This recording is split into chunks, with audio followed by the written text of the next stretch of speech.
Hola, buen día para todos. Hoy estudiaremos la misión de Dios en favor de nosotros, segunda parte. Leemos para memorizar.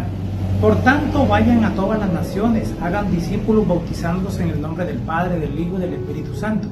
Mateo capítulo 28, versículo 19. La temática de Dios como un Dios misionero atraviesa y fusiona la revelación divina con un objetivo principal: la restauración de la imagen de Dios en sus hijos caídos. La misión de Dios también funciona como el marco en el que debemos ver y entender la palabra de Dios para todos nosotros. Cuando leemos la Biblia podemos identificar a un Dios que nos tiende la mano de manera intencional, a pesar de la separación causada por el pecado. Mediante su misión, Dios sigue restaurando la relación quebrada por la humanidad hasta el glorioso momento en que haga nuevas todas las cosas. Dios ha elegido manifestarse de tal manera que podamos comprender su naturaleza y su propósito, y sobre todo que podamos tener una relación real y duradera con Él. En otras palabras, no solo llegamos a conocerlo, sino también compartimos con otros nuestra experiencia con Él y con su amor salvífico. El Dios Trino, el origen de la misión. La misión de Dios en las Escrituras da prominencia a Jesús como el único camino a la salvación. Cristo mismo declaró: yo soy el camino, la verdad y la vida. Nadie viene al Padre si no es por mí. Juan capítulo 14, versículo 6. Pero Jesús también nos ayuda a comprender la centralidad de Dios Trino en su misión. Todo lo que Cristo hizo fue por su Padre Celestial o para Él. Sin embargo, siempre debemos recordar que la misión de Jesús no comenzó cuando vino al mundo. La había recibido del Padre incluso antes de la creación de nuestro mundo. Efesios capítulo 1, versículo 4. Por lo tanto, Dios concibió la manera en que salvaría a la humanidad aún antes de poner los cimientos de nuestro planeta, y entró intencionalmente en la historia de la humanidad para cumplir con este propósito. El Hijo creó el mundo. Juan capítulo 1, versículo 3. Y cuando se cumplió el tiempo, como dice Gálatas capítulo 4, versículo 4, Dios demostró su amor al enviar a su Hijo aquí, a esta tierra. El Hijo vino, murió en la cruz y venció la muerte. Luego, enviado por el Padre, vino el Espíritu Santo, Juan capítulo 14, versículo 26, quien convence al mundo de pecado, de justicia y de juicio. Y hoy continúa la misión del Padre y del Hijo al dar poder y enviar al pueblo de Dios a la misión. Leamos Juan capítulo 20, versículo 21 y 22. Entonces Jesús les dijo otra vez: paz a vosotros. Como me envió el Padre, así también yo os envío. Y habiendo dicho esto, sopló y les dijo: recibid el Espíritu Santo. Aunque la palabra Trinidad no se encuentra en la Biblia, las evidencias trinitarias relacionadas con la misión son cuantiosas. Por ejemplo, después de la resurrección, Cristo se apareció a sus discípulos y les prometió: ahora voy a enviarles lo que le ha prometido mi Padre, pero ustedes quédense en la ciudad hasta que sean revestidos del poder de lo alto.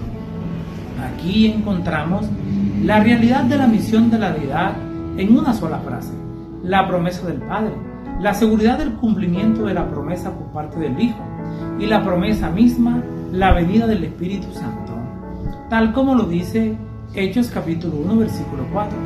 Con estos pasajes aprendemos que la misión no es nuestra, pertenece al Dios Trino. Como tal, no fracasará. El Padre, el Hijo y el Espíritu Santo participan en la obra de salvar almas. Hacer discípulos, el centro de la misión. Leamos Mateo capítulo 28, versículo 18 al 20. Y Jesús se acercó y les habló diciendo: toda potestad me es dada en el cielo y en la tierra. Por tanto, id y haced discípulos a todas las naciones, bautizándolos en el nombre del Padre, del Hijo y del Espíritu Santo, enseñándoles que guarden todas las cosas que os he mandado, y aquí yo estoy con vosotros todos los días hasta el fin del mundo. Amén.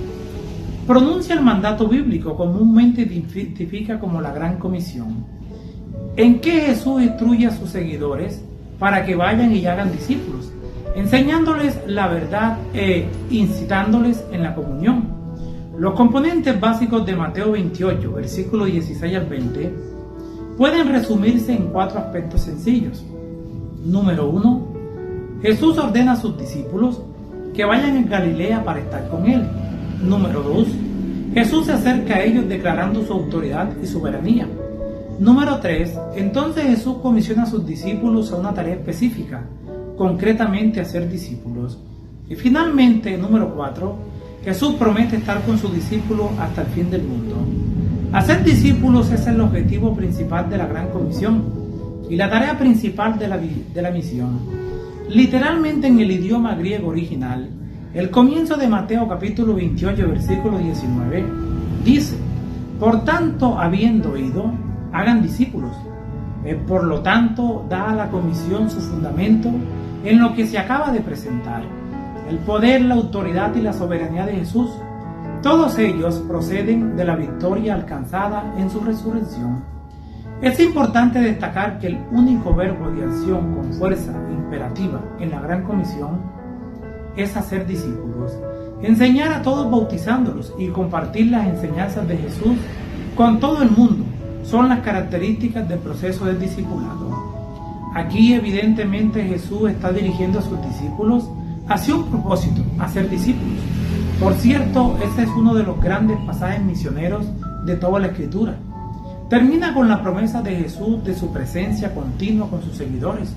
Obviamente el propósito de la Gran Comisión abarca más que a los primeros discípulos, reunidos en esa circunstancia particular.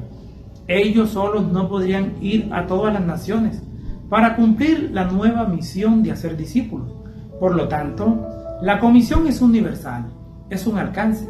Todo verdadero seguidor de Jesucristo debe dedicarse a ser discípulos. Además, el mensaje que debe transmitirse, el Evangelio eterno de Jesucristo, está destinado a todo el mundo, sin limitaciones geográficas, sociales ni étnicas. La misión es hacer discípulos. El Evangelio eterno, el mensaje de la misión. Leamos Apocalipsis capítulo 14, versículos 6 y 7. Vi volar por en medio del cielo a otro ángel que tenía el Evangelio eterno para predicarlo a los moradores de la tierra, a toda nación, tribu, lengua y pueblo, diciendo a gran voz: temed a Dios y dadle gloria, porque la hora de su juicio ha llegado. Adorad a aquel que hizo el cielo, la tierra, el mar y las fuentes de las aguas. Este es el único lugar de las Escrituras en el que se relacionan las palabras Evangelio y Eterno. El Evangelio es la buena nueva de la gracia ofrecida a todos por medio de Jesucristo. Él vino a nuestro mundo para mostrarnos la gracia y la verdad, y llevó una vida sin pecado y murió en la cruz como sacrificio sustitutivo con el fin de cargar con la pena por nuestros pecados. Resucitó, regresó al cielo, fue exaltado por el Padre y hoy intercede por nosotros en el santuario celestial. Pronto cumplirá su mayor promesa: regresar en majestad y gloria, y finalmente, después del milenio, establecer el reino de Dios en esta tierra. Todas estas son realidades esenciales del Evangelio eterno. Sin embargo, es notable el hecho de que este mensaje sea eterno. Solo hay un Evangelio que puede salvarnos. Continuará siendo el mismo hasta que la misión de Dios se haya cumplido plenamente. Nunca habrá otro Evangelio. Las enseñanzas y las doctrinas engañosas van y vienen, pero el mensaje de salvación, el Evangelio eterno, es inmutable, y quienes crean en él y lo vivan en obediencia serán recompensados. La misma misión dada a los primeros discípulos también se nos da a nosotros hoy. Debemos continuar la tarea de hacer discípulos de Cristo en todas partes. ¿Pero qué tipo de discípulos? ¿Gente buena, honesta, totalmente entregada y cariñosa? Sería la pregunta. Estos rasgos son esenciales, pero no son suficientes. Debemos hacer discípulos enfocados en todos los elementos bíblicos del discipulado, con un propósito final: estar preparados y preparar a otros para la segunda venida del Maestro, es decir, de Jesucristo. La proclamación del juicio es el anuncio de que la segunda aparición de Cristo está por acaecer, y a esta proclamación se la denomina el Evangelio eterno. Así se ve que la predicación de la segunda venida de Cristo, el anuncio de su cercanía, es una parte esencial del mensaje evangélico.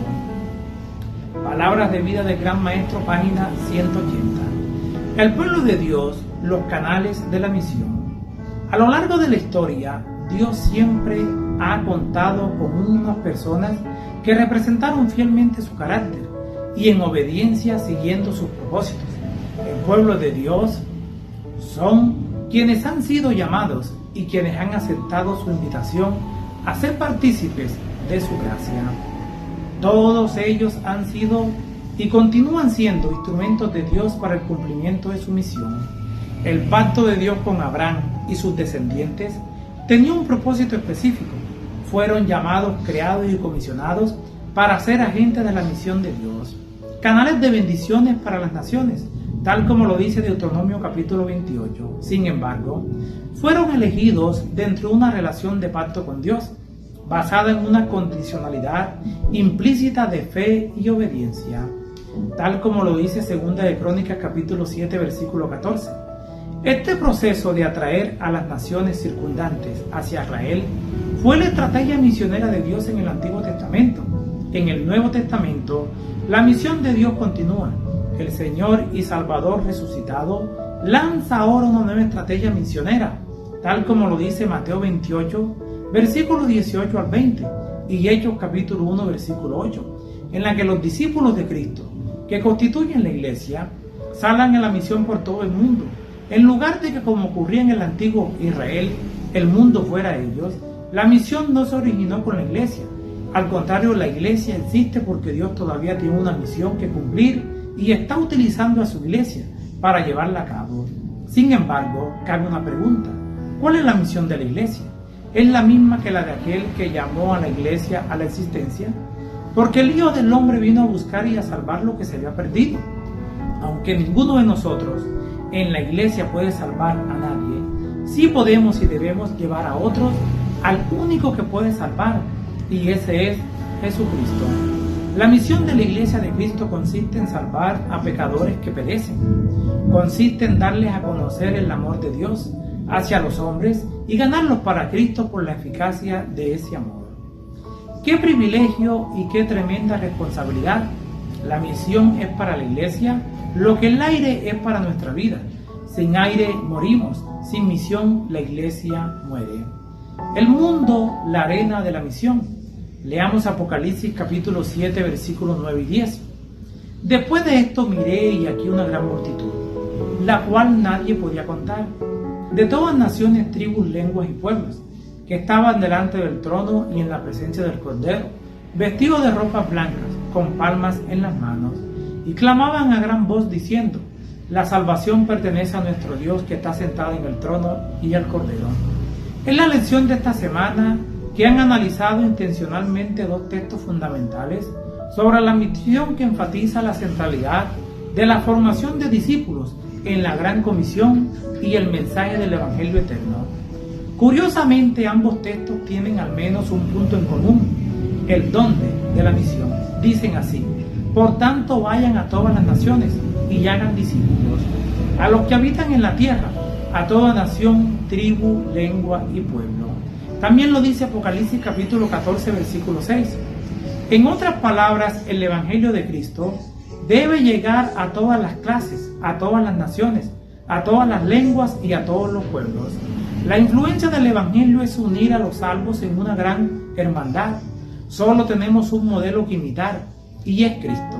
Si aceptamos la verdad tal como es en Jesús, se derribarán los prejuicios y los celos nacionalistas, y el Espíritu de verdad fundirá nuestros corazones en uno solo. Cuando Jesús dijo: me serán testigos, tenía en mente tres zonas geográficas diferentes. Primera zona: me serán testigos en Jerusalén. En aquel momento sus discípulos estaban muy cerca de Jerusalén. De esta manera, básicamente, Jesús les estaba diciendo: empiecen a compartir su experiencia con Dios, con la gente que está cerca de ustedes. La misión comienza en casa, con la familia, con los vecinos, con los amigos. Este es el lugar supremo de nuestra misión. Segunda zona. Luego sigue diciendo: en toda Judea, en Samaria. Nuestra misión implica también a los que en cierto modo están cerca, pero al mismo tiempo alejados de nosotros. En este grupo hay personas que quizás hablen del mismo idioma que nosotros, personas que tienen una cultura similar, pero que no viven ni comparten la misma realidad que nosotros. Este es nuestro siguiente lugar misionero. Tercera zona. Además de esto, Cristo dice, y hasta lo último de la tierra. La misión de Dios nos llama a alcanzar a gente a todos los lugares, las naciones, los grupos de personas, las lenguas y las etnias. Este es nuestro último lugar de misión. Dios te invita a orar todos los días de esta semana por la comunidad donde vives. Dios te ha colocado allí por una razón. Pide a Dios que te muestre cómo puedes ser un canal de su amor para ellos. Les habló Flavio Martínez. Que la paz de Dios les acompañe en este día.